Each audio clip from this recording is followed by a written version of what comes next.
I'm Emmalynn. And I'm Jessica. Today we are going to be trying to finish our August TBR. Well, not all of today. We're going to start trying to finish it today.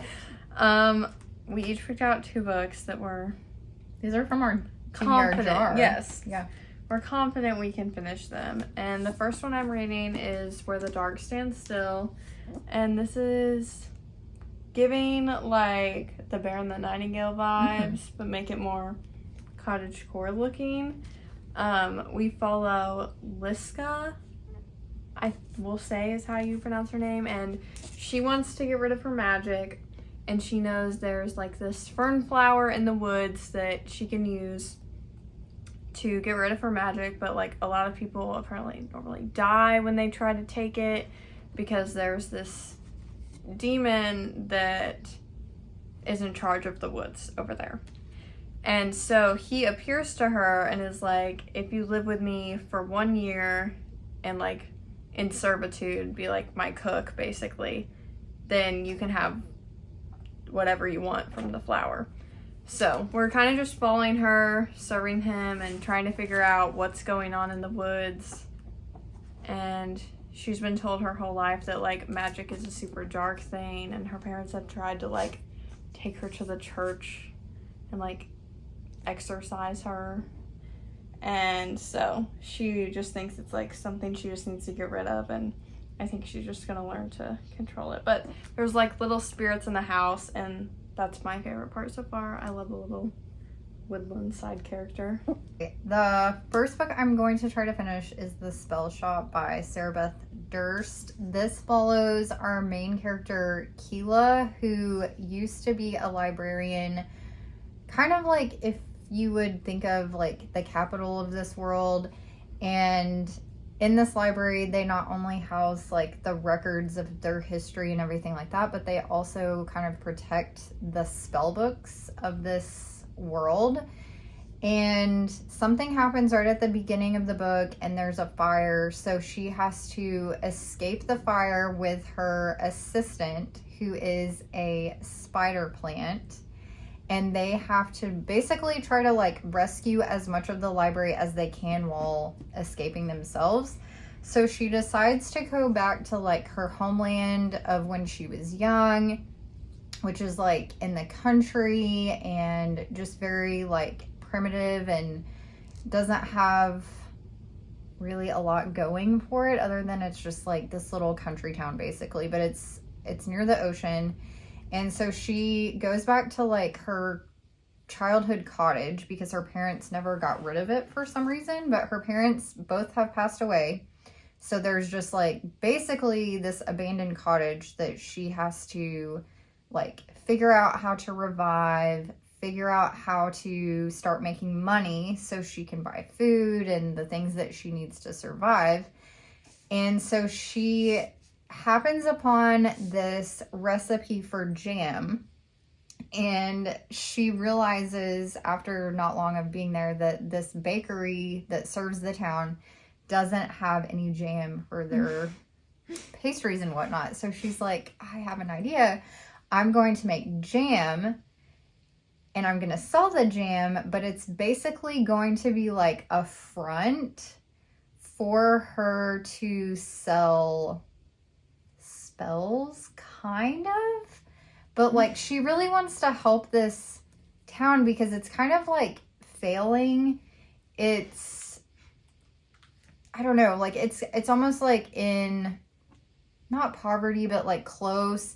And part of the reason is this country town relies on mer horses to like help generate their population and their livelihood, because something about the mer horses and their livelihood helps generate like the fish population in their area, and so then they can, you know, fish and sell the fish and use it and whatever. So she's like determined that she wants to like revitalize this, but she can't do it publicly because using magic is illegal, and it's only really supposed to be used by like not the government, but kind of like the rulers of the land. And so they used to go around. Is this a spoiler? No. They used to go around to, like, all of the different little areas of this world ever so often and, like, use a magical spell for whatever that town needed at the time. And because now the capital has burned down, they're not able to do that. So anyway, she's trying to figure out how to help herself survive and make money and live on her own with her little spider plant guy, whose name is Kaz, and also help the town. So she's trying to do that right now. She's trying to figure it out. That's as far as I've got. I'm 130 pages in. It doesn't have a huge plot. It's kind of just like, so far, there's a necessity that needs to be filled, and that's about it. It's like not, the problem is not high stakes, we'll say. Do I need to? Okay. Anyways, what do you have next? My second book is Beach Read by Emily Henry, and I've talked about this in probably every video. How I haven't read it, how I need to read it, how I want to read it, and depending on my brain power, I might have to go back and forth because this is definitely a book that you have to pay attention to, like, every single word, and it's really good. I just don't know if my energy levels can match this energy. Might have to switch to this. And this follows January and Gus. There's a little bit more going on to the plot, but the main of it is January is a romance author. Gus is like, what? Is he like just fiction? What is he? Do you remember? Oh, he writes kind of like literary fiction. Yeah. And they're both in a rut, so they switch genres and they like take each other on these experiences to help like boost their writing juices. It's like basically submersive. Yeah. So, yeah, I'm excited for both. Are you gonna go back and forth or just finish one? We'll just see. Yeah. Okay, and then this is like way out of my comfort zone, but I did draw a prompt for my TBR jar and picked this, and that's Red Rising by Pierce Brown. One of the reasons that I'm really intrigued to read this is because one of my favorite bands, Penny and Sparrow, the lead singer of Penny and Sparrow, Andy Baxter, really likes this book, and he like shared it or like a quote or something from it on his Instagram recently, and I was like, okay, if he likes it, that piques my interest. But I've heard a lot of people say this is like Hunger Games and Game of Thrones, but in space, which is like super hardcore. But basically, I've just started this. I'm only like 38 pages in, but so I don't understand a whole lot about it. But basically, it reminds me very much of the Hunger Games because there are different kind of factions, and the factions are divided by color. And our main character, Darrow, is a red. And the Reds, part of the Reds, are called Helldivers. And the Helldivers are kind of like miners, so that's giving District 12 energy too. But they're mining for helium, and it's very dangerous. And so that's how he basically provides a livelihood for him and his wife, is by mining for helium. And so the gist of this book, and it says this on the back, so it says his wife taken, his people enslaved. I can see very quickly that his wife is kind of like, in the very beginning of the book, wanting him to start an uprising against their government, against their empire or whatever, because she's tired of them living in poverty, like barely making ends meet. They barely have like any provisions at all because the government kind of keeps it for like the higher ups of their world. And since they're at the bottom of the barrel, they don't get much at all. And so she's like, I'm tired of our people being enslaved and relying on them. And she's kind of like trying to encourage him to want more out of life. And she wants him to lead this uprising. And he's just kind of content with where he's at. He really loves his wife. He's very young. Like, I think he's 16. And something happens like right away, and I can see that like she's going to be used, maybe like even make something happen to herself to bait him into leading this uprising and kind of like sparking him to be rebellious against their government. So I feel like it's going to be a revenge story, maybe. I don't know. But a lot of people really love this series, but it is, again, way out of my comfort zone. I have not read any sci-fi before, really. I mean, is Brandon Sanderson sci-fi, kind of? Not Way of Kings. I'd say that's just high fantasy. Yeah, it's just fantasy. So I can't really think of anything that I've read that would be considered sci-fi. So maybe I'll really like it. Maybe I'll be like, never again. I don't know. But I am interested. My interest is piqued. So we'll see. I might go back and forth. This is like very cozy, low stakes, kind of just like you're reading someone's daily life. And then this is like packed full of adventure and politics and yeah. So I might go back and forth, or I might just try to finish this. I don't know yet, but we'll see.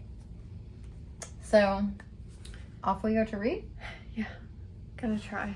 Okay. Stay awake and let's do this.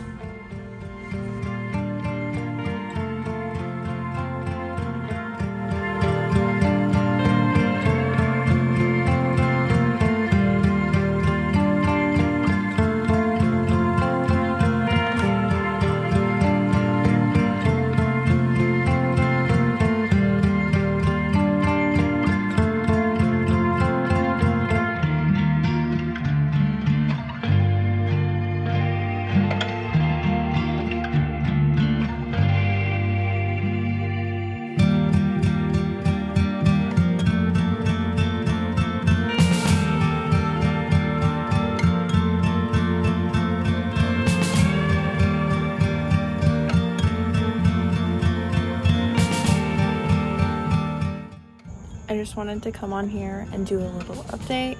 I'm currently on page 116 of Where the Dark Stands Still, and I'm really liking it so far. It's definitely giving like Catherine Arden, The Bear and the Nightingale vibes, but like make it more cottagecore. There's still like that folklore element, kind of like little spirits and stuff, which are always my favorite side characters. So I'm really liking it. It's definitely a slow burn. You definitely have to pay attention to everything that's said. You can't like daze away and like skim a line on accident. You have to go back and read it or you're gonna miss something. But to me, that's the sign of a good book with fantasy. So yeah.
Check-in, if you will. Yes. Okay. So I'll go first. I finished Where the Dark Stands Still, and I don't know how to rate this yet because I finished it like 5 minutes ago. But I don't know what I was expecting. But the ending was a little sad, but also a little open-ended. Oh, okay. So we're thinking a second book? I don't know. I didn't even think about that. Oh. I thought it was just like because it's like fairy tale vibes, I thought it was just like open-ended for that reason. Interpretation, maybe? Yeah. Or, okay. But I did really like it. I don't know if this is a guy or a girl, honestly. I think it's a girl. We'll say her. Her writing is great. It's so lyrical. Everything about this book reminded me of The Bear and the Nightingale type of vibe. Like, I just kept picturing the same things I pictured in that. And the writing is very similar, I would say. Like, very descriptive. Can't skip a word. I was doing that on accident. Because, you know, you just start... I was zoning out on accident. And I'd be like, I literally have no idea what's going on. And I would have to, like, flip back to pages. That's just been, like, the mental headspace. But it was so good. I'm glad I picked it up. And, yeah, the cover was as good as the book, which isn't always accurate. That's good. Okay, so since we last spoke, I made it to page 160, which is chapter 15 of The Spell Shop. And I am still really liking this. It is very slow, but I think that's to be not slow in a boring way. It's just there's not like a huge plot of this story because it is more of a cozy fantasy. But I don't feel like you're in a cozy mood. There are things happening. Like there is a progression of what the character is going through and like obstacles she's having to face and stuff like that. So there is that. It's not just like we're watching her live like a mundane, you know, daily boring life. But I made it to page 160 and then I was like, I think I want to pick this back up. So I've been reading this solely. And I'm never going to read it because she's telling me everything that's happening. So, yeah. It is... Okay, I will say, if you are intimidated by this book, and I was, if you make it to page... Just make it, like, 50 pages in, and it will really pick up. Like, can you drastically explain why it's, like, an intimidating book? I don't know. Is it just, like, honestly... Man books are intimidating. Yeah. I think that's what it is. Like, the cover is giving man. Okay, I will say, if you go on Goodreads and look at Lexi Newly Nova's review of this book, it is spot on. And she said, this is the most man book I've ever liked. I mean, look at the cover. And I will say, like, this book is... I feel like it's bent towards a male audience probably because it is pretty gory and gruesome and there is just a like even the way that they talk about things is very bent towards like a male audience. But yeah, this is definitely I've never read another sci-fi book before except Illumini or Illumine, however you say that, and I didn't love that book, so that also I think was why I was a little intimidated to pick this up. I've had this for about a year. Well, I remember after we finished Fourth Wing, we went to like a spiral of buying high fantasy books because we didn't like that it was lacking. Yeah. And I think this was one of them. And then we bought Fireborn or Firefall, whatever it is. We haven't read that. Yeah. So I think I just associate it with that. This is definitely, the world building is fairly complex. I would say it's not like Brandon Sanderson level complex, but there is a lot of politics in this world. So if politics are not your thing, then you definitely wouldn't like this because that is the main plot line of this story. So it's not romantic-y. I mean, it's definitely giving that vibe. It is not. This is like, I mean, Hunger Games and Game of Thrones, which I've not read or watched, but I just know it's very politically heavy together. Like, yeah. No. Basically, anyways, I won't go into it. I'm sure you could find like a much more well-explained summary than I could give it. I'm not finished with it, so. but I'm on page 24. I'm not page chapter 24. Pathetic. I'm on page Just 24. to pass page 50, I haven't. I'm on chapter 24, and the main character is quite the main character. He is literally slaying, metaphorically and literally. Love. Yeah. I'm really enjoying it. I will probably continue the book. I mean, the series. Maybe not like as soon as I'm finished with this book, but definitely like in the next month I will read the second book and so on. I'm not sure if I want to own them or not. I can't decide. Maybe you could get Dad to read them. I was thinking about that. You should buy them so he reads them. But I feel like he's like Ellie and only reads He's like books a tax write-off. Like if he can read it too, then it's basically right. free. I'm like, oh, I'm buying it for you. Yeah, it's nice. Yeah. How much longer it will take me to finish this? Because I do have to really concentrate when I'm reading it, or I'll miss something and be lost. So this is like what I read when I can pay attention, and then this is what I'm tired. But this kind of puts me to sleep at the same time. I do really like this. It just isn't packed full of adventure. It's packed full of cutesy. Well, it also feels, I feel like now that you've started Red Rising, it feels like it has even less of a plot. Honestly, I feel like too, I think you're like this too. Once I read a fantasy book and I find one that's like really intriguing me, then it's like all I want to do is just keep reading fantasy books.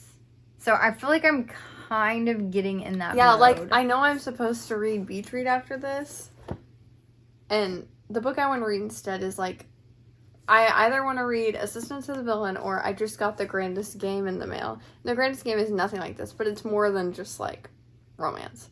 So I don't know. Sidebar, we were going to go to the beach Labor Day week, like the week of Labor Day, and now there's like, I guess, a storm system or something moving in the East Coast region.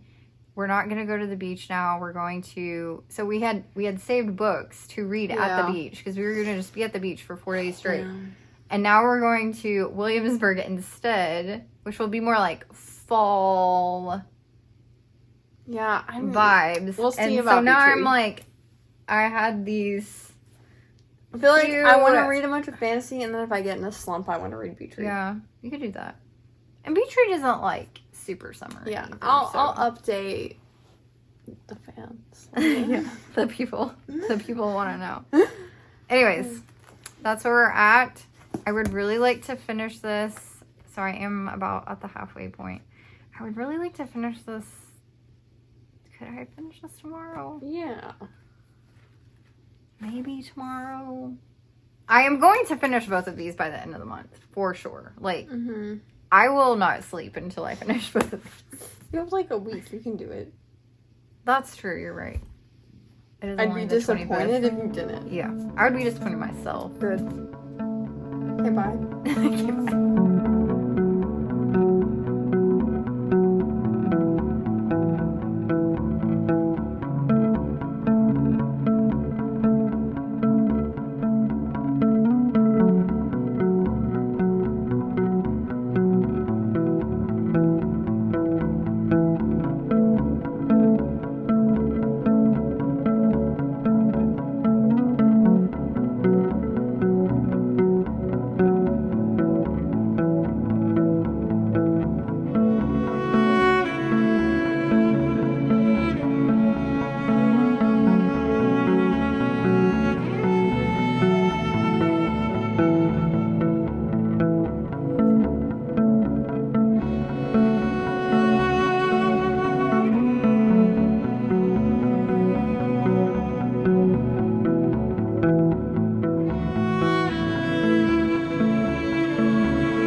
Grandest Game. I'm only 34 pages in and on chapter 8, but so far I'm loving it way more than the Brothers Hawthorne. I was actually really nervous for this release because I didn't like the Brothers Hawthorne at all, and I had absolutely loved the entire Inheritance games. But it's Jennifer Lynn Barnes, so I was gonna read it no matter what, and I'm very happy that it already seems back to the normal, fast-paced, thrilling vibe.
Well, we're back with another check-in update, perchance. Yeah, you want to go first? You have I some big news. do. It's pretty Something to be Pretty celebrated. exciting. I finished Red Rising last night. Actually, it was more like this morning, I guess, if we're gonna be technical about it. This, I guess I'll just give a little bit of thoughts. I'll save my major thoughts for the monthly wrap up. This, I've heard people say, again, it's very much reminiscent of the Hunger Games, but in space. And that is true almost to the point where there were kind of like so many similarities that it was starting to bother me. And it wasn't just like overall concepts, it was like specific things that happened in not just the first book, but the second one. And I was like, this seems like a straight copy and paste in theory. But I was happy with the ending because I thought the ending was going to go one direction that was also going to be a Hunger Games copycat, and it didn't. Which I feel like set it up well for the next book, which will be at my house tomorrow. I ordered it. So I obviously liked it well enough to continue the series. And I actually enjoyed it for the most part. I'll talk more about my disappointment with his writing style in the monthly wrap-up. But overall, it was good. Okay, I started The Grandest Game yesterday. Was that yesterday or 2 days? I think it was 2 days ago. I only read like 3 pages Oh, yeah, the that's first day I right. started it, so I don't even want to count that. Anyways, I primarily started it yesterday, and I'm on page 212. Wow, grinding. I really Wow. like it. Wow, okay. I'm overachiever, very out here to happy. prove a point. Yeah, I'm very happy. I was so scared to read this, and if you don't know what this is about, Avery Graham's the main girl of the Inheritance Games when she inherits all the money, because obviously she does. Like, I don't Spoiler. know. You can't say that's a spoiler. It's the premise of the first book. It's gonna happen eventually. Anyways, she decides to do with the money. She's gonna host her own like annual games every year to give in the prizes a lot of money because she has so much. She's like, I don't know what to do with it. I'm gonna host my own game, and so it's called The Grandest Game. And I'm not sure why she did this, but we're following the second one, and it seems like What do you mean the second one? the second annual Grandest Games, not the first one, the second one. The first one just had too many kinks to work out. So I guess. it didn't even need But mentioning. it seems like it's going to be important because they keep there's these two guys that keep referencing something about the first game. So I'm like, wow, you really thought out why this had to be the second one. I don't know. This just seems way more fleshed out than Brothers Hawthorne. I almost hated that book, but like I ate up the crumbs of some of it. But overall, I didn't like that book. But it is important to read that before you read this. So I understand its purpose, but I do think it could have been shorter. But it's not a review for that book. Can I just ask a question? Yes. And hopefully this isn't a spoiler. Who are the contestants of this game? Like, how does she pick them? So Are they just random people, or like... Some of them are related to people in the Hawthorne family. Okay. Some of them you like have a chance to win an invitation. That part wasn't really fleshed out. It's more focused on like the actual game. We follow 3 POVs and there's 7 contestants. So Interesting. Yeah. Okay, so they're obviously important for some reason. Well, I think they're all important, but these are the most interesting. I don't know. I can't really say much, but this is fun. If you like Knives Out, you like inheritance games, I think you'll like this. I did, after I finished this, I like stayed up so late to finish this that it was like past the point of no return, and then I couldn't fall asleep, which I never do. It was a big mistake, and I'm paying for it today. But I did read 1 chapter of this before I went to bed, because I was like, maybe this will kind of like just calm me down. But I will say, I might have done myself dirty by reading because this was like so high stakes. I mean, literally life and death. And this is just homegirl making some jam and like trying to save her magical books from being found out and helping her little country community. So, I mean, it's still cute and I do like it. I just feel like I probably would have liked it more if I wouldn't have read it in conjunction with this. But I'm gonna finish it. Like, I definitely will finish it before the end of the month. That's only 2 days. Yeah, I know. But I have like We have 2.5 hours. pages, so that's too easy. Tomorrow's the 30th. There's 31 days in August. Yeah, you have 2 more full days. Oh yeah, 3 if you count today. It's only Have you read 5 today? o'clock. Nope. Then I don't count today. You have 2.5 days. Hey, we have hours to That's what I sit. just Yeah, said. so I got this. I would like to finish this and start something else before September 1st. Which I think is too easy. I do have a lot of man chores to do between now and the 1st, though, so we'll see. Man stuff. Well, that's it. Yeah, that's it. We are gonna go sit in a parking lot somewhere after we take my younger daughter to something because we have to kill time. Life and we don't. So we're just gonna read our little hearts out. Yep. And that's the plan.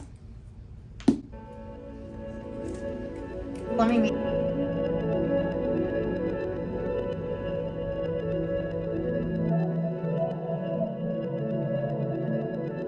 We're back with another check-in. The final check-in. Okay, when last we spoke, I had finished Red Rising, and I was about like 150 pages in or so of this. I don't remember. I thought you had like 150 pages left. Oh, okay. Maybe that's it. Okay, so honestly, I've said this multiple times, but I kind of set myself up for failure by reading this in the middle of reading this. So to finish The Spell Shop after finishing Red Rising is like going from a high stakes, adventure, action packed, Hunger Games-esque movie and then going to like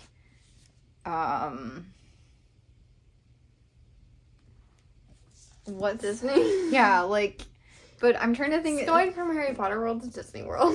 Kind of, but like not even, because there's not even like a villain or anything.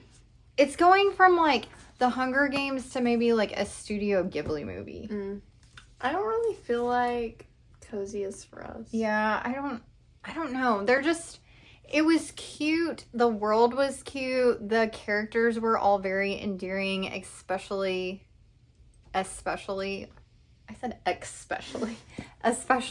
spider plant. I really loved him.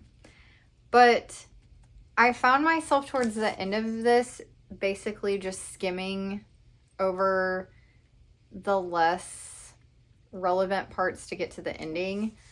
And again, it was cute, it was cozy, there was nothing wrong with it. Her writing was fine. It just was a little lacking, in my opinion. So, lackluster, if you will. But if you're looking for something cozy vibes, not quite like fall, spooky, like that kind of era, but you're wanting to transition there, this could be a good thing to pick up. It's a little more summer springy, but it's still cozy at the same time.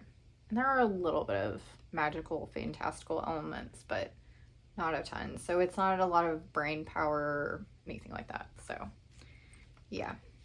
Okay, so I finished this book, and then I started The Greatest Game, and I believe I was over halfway through when I last spoke, and obviously I finished it. I really liked this. I feel like it gave me the same vibes as the Inheritance games, except it was 3 different points of view, so you don't feel 100% connected to all the characters because you're jumping around so quick. But I thought that was fun, considering it is like a competition element. And this book, I thought, was just year 2, all of the Grandest Game. This is half of the Grandest Game, and then there's a second book coming out that I guess the people are gonna finish it. So it kind of ended on a cliffhanger, which is So are they fine. still in the middle of the game? Yeah. Okay. And it just ends. Does it have a time limit, or like So it's just until it's like someone wins? nobody knows how long it's supposed to last. Okay. The people that created the game obviously know, but you don't know how long it's going to last, how many challenges there are. But this takes place only over like 2 days. Oh. And okay. But since there's 3 different points of view, and there's like so many challenges and like games they have to work through, it doesn't feel like it's as long as it is by any means. So I thought it was really fun, kind of what I needed. Like, I didn't really want to read a romance, but I didn't really want to read a fantasy. I feel like this was a good in-between, really fast, but what are these? felt like I was initials accomplishing stand something. for? Is that a spoiler? Are those the characters? Well, they just have to do things with like Scrabble letters, so I think they just picked those random letters. These are all like components. Mm-hmm. So, yeah, I did really like this. Overall, I would give this book probably like a 3.75, and this one maybe like a 4, because like I did enjoyment-wise enjoy this one more. This is more of a piece of literature. I just thought this was more entertaining. Yeah. Okay. So I would give this like probably between a 4 and a 4.5. I will say, like, possibly trigger warnings if you don't like things that are gory and violent, because there are definitely some gory things that happen in this book, and one thing I was actually going to tell you about in a second, okay. So remind me. And then, I mean, I am already, as of right now, reading the second book. I immediately ordered the second book, so I do plan on continuing with this series, and the second book starts up right where this one left off. And then for this, I would give it a 3. I think it was fine. It was good for what it is. I don't have anything negative to say about it. It just wasn't like... It was more about the way it made me feel and the enjoyment that I would give it a 3 stars. So I wasn't like excited to finish this or like looking forward to finishing this. I just finished it because I wanted to finish it. So yeah. Well, thank you for watching. Let us know if you've read either of these. Or if you've read any of these, if we're going to read any of these. And like and subscribe if you want. Let me know if you've read Red Rising, something that's like the same vibes. Because now I'm intrigued by this whole sci-fi situation. This whole boy books genre. Yeah. I don't know if I'm quite there yet. I still want Throne of Glass all the time. Way of Kings, I guess. Yeah. Way of Kings is kind of... Anyways. That's all. Let us know your thoughts.